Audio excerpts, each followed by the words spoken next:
internet, and welcome to MotoQuest Adventures. My name is Dennis, and today I'll be reviewing the Vogue 300DS.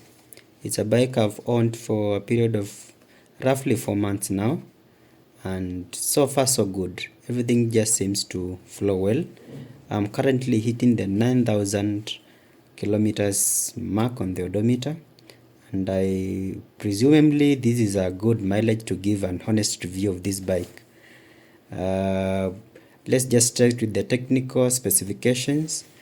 The bike is powered by a 292cc engine, which is liquid cooled. By liquid cooled, I think they meant we can use the coolant. You can buy a coolant from your nearest petrol station when the need to top up arises. It's a 4-stroke engine with 6 gears. I've tried to manipulate each of these gears to their maximum power, and I can say in gear 1 has the maximum torque, and I think gear 5 has the maximum power. Gear 6 only tops up what gear 5 can't really accomplish. Concerning the maximum speed of this bike, that is a very highly contested topic.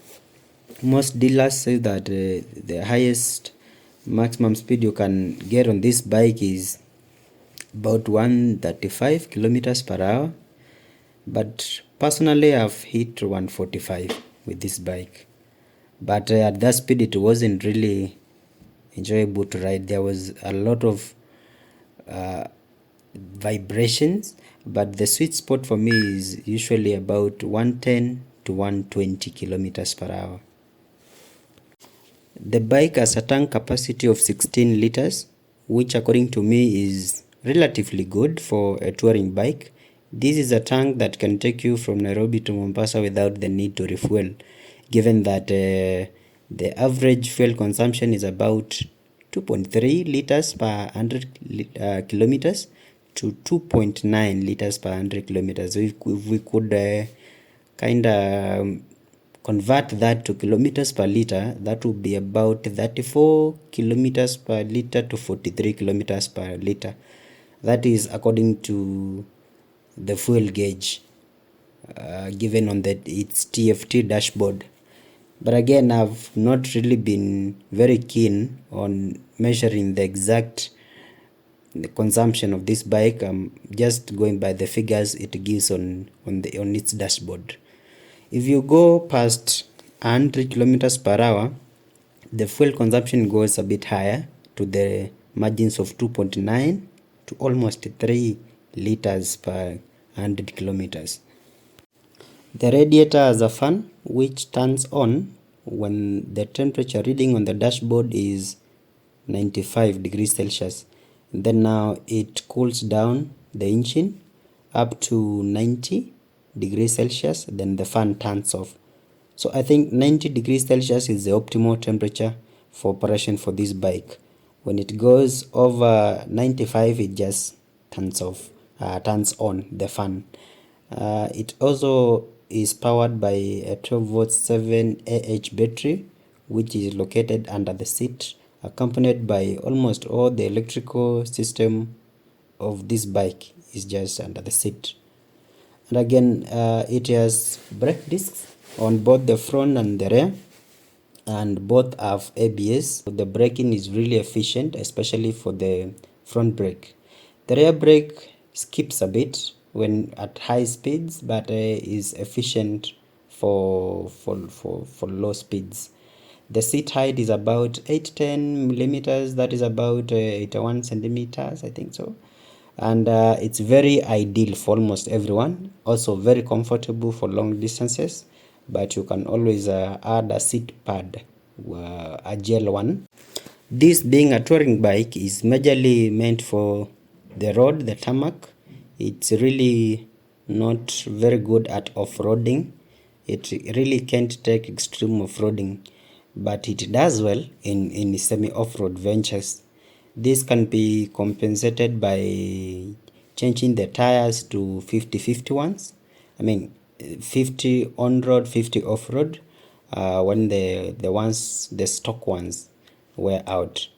The bike is electronically fuel injected, so there's no carburetor, and it gives maximum fuel efficiency using this feature. Let's now talk about breaking in the Vogue 300DS. The manual is very confusing on this matter because they recommend that you break in your bike by riding it at a speed of 50 kilometers per hour, then stopping after every 50 kilometers, which is actually not very realistic.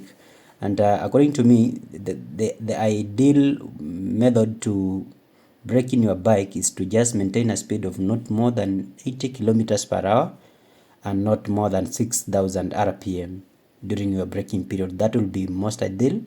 This is what I did with my bike, and I didn't really have any notable problems until now. Concerning the service interval, again, the manual is very confusing again. They suggest that you change your oil and oil filter after every 7,500 kilometers, which is not actually very realistic for a 300cc bike. According to me, if you use an oil of rated 10W40, that should take you about 5,000 kilometers before you think of your next oil change. If you use a thinner oil rated let's say 20W50, that will take you about 3,000 kilometers before you think of your next oil change. Again, the oil filter is a bit expensive from our dealer here in Kenya. It's retailing at about 2,200 shillings. The good thing is that they actually fit with Bajaj oil filters. They are an exact fit, so you can get some locally at a very affordable price. Alternatively, you can order US from AliExpress and it will be very much affordable if affordability is something you would consider. The Vogue 300DS is actually very stable on the road. It doesn't get swayed away by crosswinds very easily. The bike is relatively heavy, which is a good thing because it helps maintain stability on the road. Again, the tires really maintain a good grip on the road, and you can lean to angles of about 45 degrees without having to worry. There are, however, several things I don't like about this bike. Again, this is really from a personal perspective and not the opinion of every Vogue 300DS rider. The carrier of the Vogue 300DS is relatively weak. It is not suitable for large top boxes. If you carry anything that has some significant weight on your carrier, you are likely to break your carrier. I actually broke mine and I had to weld it. Again, when you have a top box, the vibrations on the carrier in the rear are really more, and that loosens those Allen key bolts which hold the carrier, and you are likely to lose them on the road. However, if you would like to use a top box, I would suggest that you use a top box that is not more than 35 liters. That would be very ideal for this bike, and also don't overload it. Just use it for your accessories, probably your helmet and some light luggage. That would do. The other thing I don't like about this bike is the pillion seat. It's actually not very much comfortable when you have a pillion for long distances. You might consider purchasing a gel seat pad if you intend to pillion someone for such a long distance. Again, the Vogue 300DS doesn't come with a center stand. A center stand is really much helpful when doing your regular maintenance on your bike, and unfortunately this doesn't come pre-installed. There are, however, the openings to install the center stand, only that is not installed. To curb this problem, you might consider purchasing a single-sided paddock stand. That would really help you do your maintenance, as you see me do here.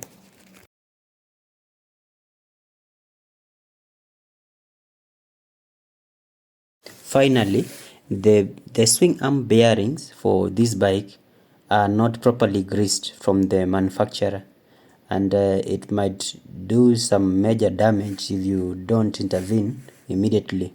So I would suggest any Vogue 300DS rider to immediately take their bike for greasing upon purchase.